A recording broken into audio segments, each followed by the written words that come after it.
Purihin po ang pangalan ng Panginoon. Ako po'y muling bumabati sa inyo sa pangalan ng ating Panginoong Hesukristo at ng ating minamahal na Apostle Jonathan Esperiol sa kanyang patuloy na pagtitiwala na tayo'y maging kasama sa programang ito. Maraming salamat din po sa inyong patuloy na pagtitiwala na kami ay makapaglingkod sa inyo sa salita ng Diyos. Ako po'y nagagalak na muling mabalitaan at maalaman na kayo ay pinagpapala sa mga programang inilunsad ng ating mga departamento.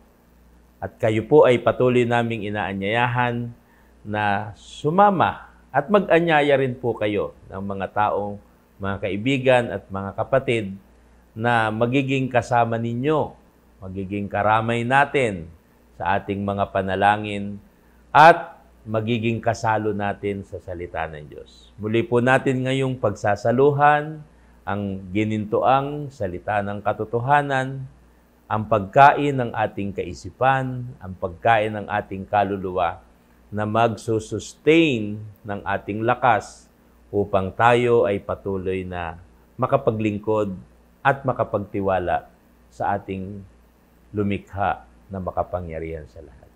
Tayo muna'y mananalangin sa Panginoon. Ama naming Diyos, banal at makapangyarihan sa lahat, marami pong salamat sa biyayang ipinagkaloob mo sa amin na kami ay muling magkasama-sama sa programang ito at nagagalak kaming mabalitaan na pinagpapala mo ang iyong mga anak sa kanilang patuloy na pagsubaybay sa mga programang aming sinusubaybayan. Pagpalain mo ngayon, O Diyos, ang aming pagbubulay ng iyong mga salita, katagpuin mo kami sa aming mga panalangin. Marami pong salamat. In Jesus' name, Amen. Purihin ang pangalan ng Panginoon. Ang atin pong pag-aaral ngayon ay masusumpungan natin sa 65, ang talata po ay 4. Ganito po ang ating mababasa sa salita ng Diyos. Mapalad ang tao na iyong pinili at pinalapit mo sa iyo upang siya'y makatahan sa iyong mga looban, kami ay masisiyahan sa kabutihan ng iyong bahay, ng iyong banal na templo. Purihin ang pangalan ng Panginoon. Ang makalapit po sa Panginoon ay isang pribilehiyo at isang magandang pagkakataon, sapagkat yan po palang paglapit sa Diyos, bagaman kagustuhan din ng ibang mga tao, ngunit ang napakaganda. Ang sabi, may mga taong kanyang pinili. May mga taong kanyang pinili. Gusto niyo po ba yon? Pakinggan niyo po. Ang sabi ng Panginoon, mapalad ang kanyang pinili na palapitin sa Kanya. Bagaman may contradict. Minsan sinasabi na ang Diyos ay hindi nagtatangi ng tao. Pero ang ibig sabihin po na ang Diyos ay hindi nagtatangi ng tao. Na kung ikaw ay mapili niya, anuman ang iyong kalagayan, kung ikaw ay nakasumpong ng biyaya, sa paningin ng Panginoon na ikaw ay piliin para makalapit sa Kanya, yan po ay isang napakagandang pagkakataon. At ang ibig sabihin na tayo ay nakakalapit sa Panginoon ng malaya, posible nakasama tayo doon sa mga pinili para palapitin sa Kanya.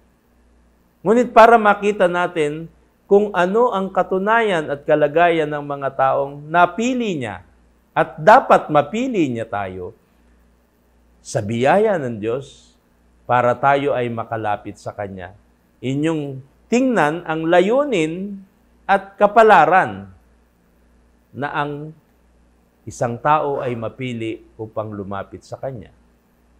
Una, gusto ko pong ipakilala sa inyo na ang pinili ng Panginoon para lumapit sa Kanya ay upang kanilang maranasan. Yan ang napakaganda. Upang Kanyang maranasan ang Kanyang kabutihan. Maranasan ang kasayahan at makatahan sa piling ng Panginoon at mabuhay magpakailanman. sa ilalim ng presensya ng Panginoon. Di po ba napakaganda na ikaw ay piliin upang lumapit sa Kanya, upang malasin ang Kanyang kabutihan at ang Kanyang kagandahang loob sa iyo. Alam nyo, sabi nga po ng ibang salita ni Haring David, na sa lahat ng araw ng kanyang buhay, ang kabutihan at kaawaan ng Diyos ay susunod sa Kanya. Susunod. Alam niyo, yung ikaw ay sundan ng Kanyang kabutihan, napakapalad mo. Bakit? Napili ka ng Panginoon na ikaw ay sundan ng Kanyang mga kabutihan, sundan ng Kanyang mga kaawaan. Purihin ang pangalan ng Panginoon. Subalit, mayroon pong kailangan na makita tayo para tayo ay maging bahagi ng mga taong napili ng Panginoon upang ang kabutihan at kagandahang loob ng Diyos ay manahan sa atin at tayo ay manahan sa Kanyang kagandahang loob. Ang sabi po ng salita ng Diyos sa Hebreo, ang kapitulo po ay 10, talatang 22. Tayo'y magsilapit na may tapat na puso sa lubos na pananampalataya, na ang ating mga puso na winisikan mula sa isang masamang budhi at mahugasan ang ating katawan ng dalisay na tubig, na ating ingatang matibay ang pagkakilala sa ating pag-asa, upang huwag mag-alinlangan sapagkat tapat ang nangako. Narito mga kapatid, ang sabi, sapagkat tapat ang nangako. Tapat ang nangako. Kaya ano ang dapat nating pakaingatan samantalang tayo ay napili para palapitin at malasin ang lahat ng Kanyang kagandahang loob? Magsilapit tayo. Alam natin na ang panalangin ay isang paraan ng paglapit. Pinili tayo para tayo'y magkaroon ng pagkakataong mailapit ang ating sarili, hindi lamang para humingi tayo ng ating pangangailangan, sapagkat tayo nga ay pinaghandaan na ng lahat ng mga mabubuting bagay. Ikaw ay mananahan sa Kanyang pagtatapat. Subalit, ang kailangan, sabi dito, ating dadalisayin ang ating puso. Na ang ibang kahulugan nitong sinasabing dalisayin ang ating puso, ang sabi nga po ng salita ng Diyos sa unang Tesalonica sa 5 talatang 22 hanggang talatang 23, ganito po ang ating matutunghayan. Layuan ninyo ang bawat anyo ng masama, pakabanalin kayo ng lubos din ng Diyos ng kapayapaan. Ang inyong espiritu, ang kaluluwa at katawan ay ingatang buo na walang kapintasan hanggang sa pagparito ng ating Panginoong Hesukristo.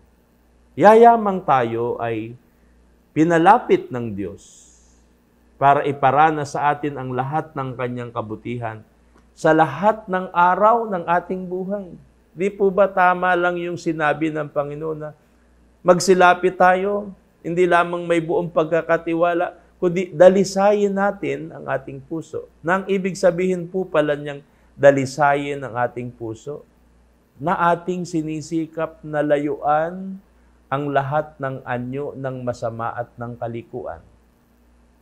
Manapa ang sabi, pakabanalin ninyo ang inyong katawan, kaluluwa at espiritu upang tayo ay masumpungang banal at walang kapintasan hanggang sa pagparito ng ating Panginoong Hesukristo. Siyempre, pinili ka na maging kalapit ka, kasama ka, at tagapagmana ka, benepisyari ka ng masaganang kabutihan ng Diyos. Ay sabi, dalisayin natin ang ating puso. Ano po?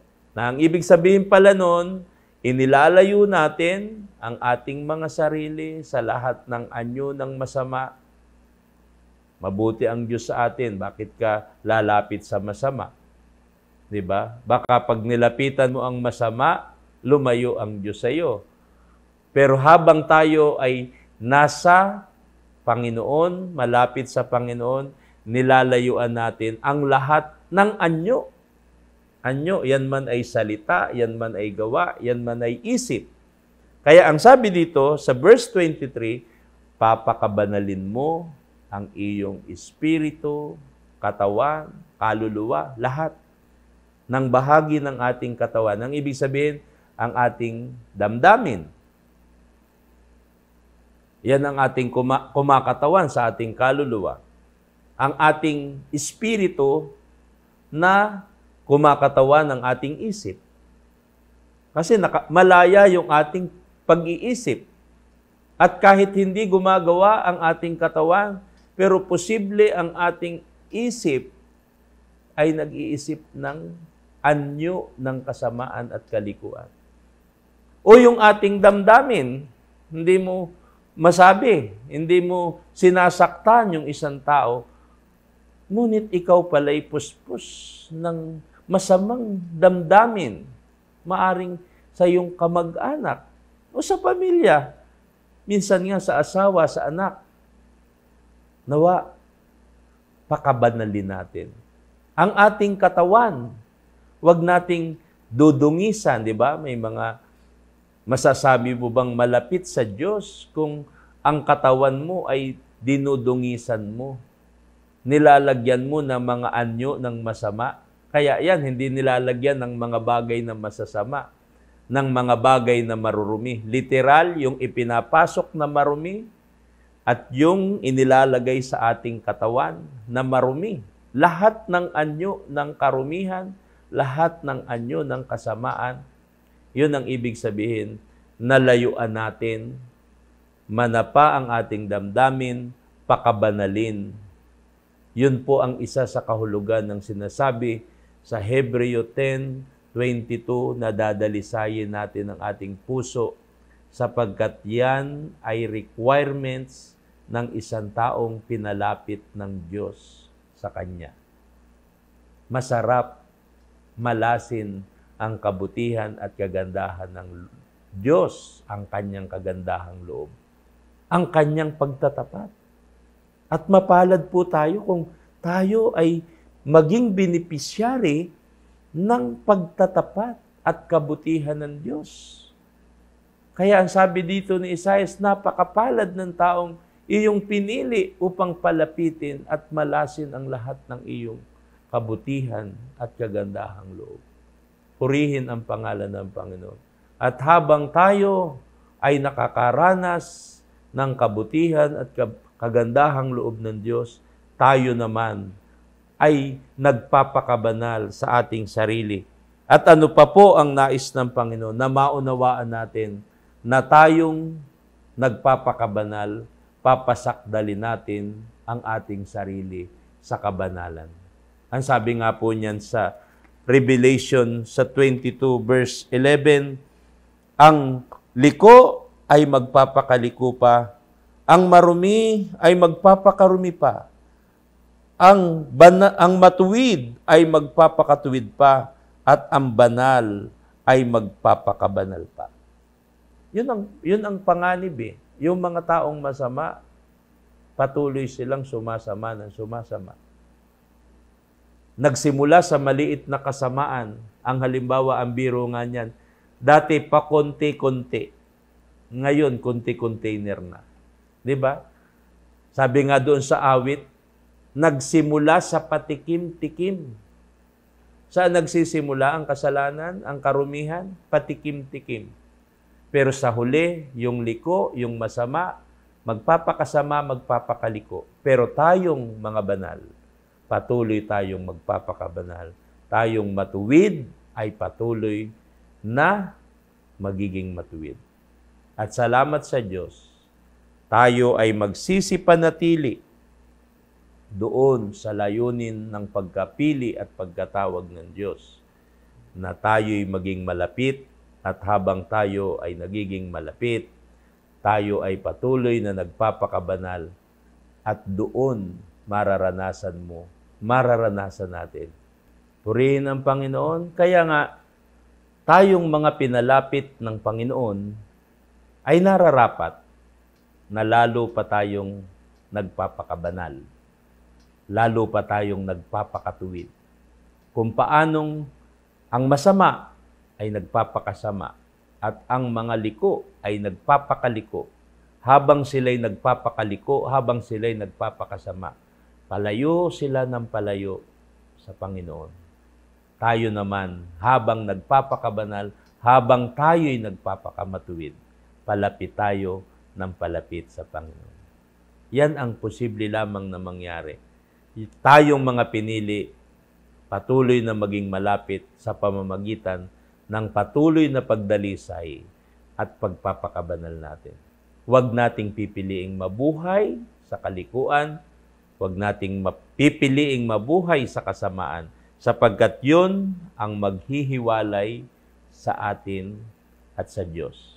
Sabi nga po sa aklat ng Isayas, ang kapitulo ay 59, ang talata po ay 2. Kundi pinapaghiwalay ng inyong mga kasamaan, kayo at ang inyong Diyos, at ang inyong mga kasalanan ang siyang nagpakubli sa kanyang mukha sa inyo upang siya'y huwag makinig. Tingnan niyo po. Pag tayo ay kumapal ng kumapal ang ating kasalanan, sumama tayo ng sumama, yun po pala ang magkukubli sa atin sa Diyos. Kaya, huwag po nating papabayaan sa awa at tulong ng Diyos na tayo ay mapasama sa kalikuan at sa kasamaan. Ang payo po sa atin, dalisayin ang ating puso. Lumapit tayo sa Diyos. At kung ano ang hinahangad mong kabutihan, kagandahang loob, ano ba ang nasa isip mo, kaibigan, kapatid, na mabuti na dapat dumating sa iyo? Kahit hindi mo banggitin, magpakabanal ka, magpakatuwid ka, dahil pinili kang palapitin sa Panginoon. Lahat ng kabutihan at kagandahang loob susunod sa iyo sa lahat ng araw ng ating buhay. Purihin ang pangalan ng Panginoon. Nawa po, subukan ninyo. Hindi lamang subukan, paniwalaan nyo na pag nilakaran mong lumapit sa kalooban at kabanalan ng Diyos, yung mabuting nasa isip mo, gagawin ng Diyos sa iyo. Sabi nga po ng mga kabataan, promise. Totoo yan.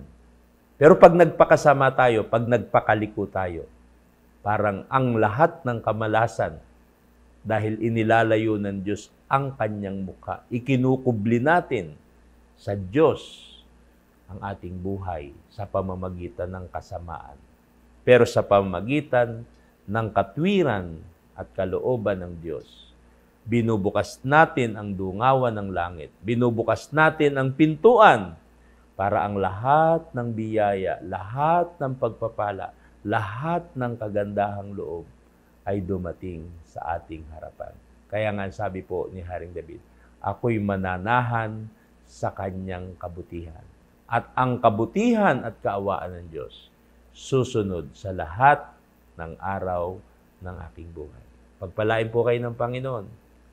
Sampalatayanan niyo po ito, ha? Mangyayari at mangyayari ang salita ng Diyos. Amen. Amen. Praise God. Ama naming Diyos, pagpalain mo po ang bawat katotohanan, pagpalain mo ang mga ginintuang salita ng Diyos, na ito po'y magdala sa amin upang lalo naming ilapit ang aming sarili sa iyong kalooban. Pagpalain mo ang mga kaibigan, mga taga-subaybay namin sa oras na ito. In Jesus' name, Amen. Nawa po, pinagpala kayo ng Panginoon. Ako po ay muling nagagalak na nakasama kayo sa paglilingkod na ito. Ako po muli ang inyong lingkod, Presbyter Dan, laging nagpapalaala at nagsasabi sa inyo, God is good all the time. All the time, God is good. Pagpalain po kayo ng Panginoon.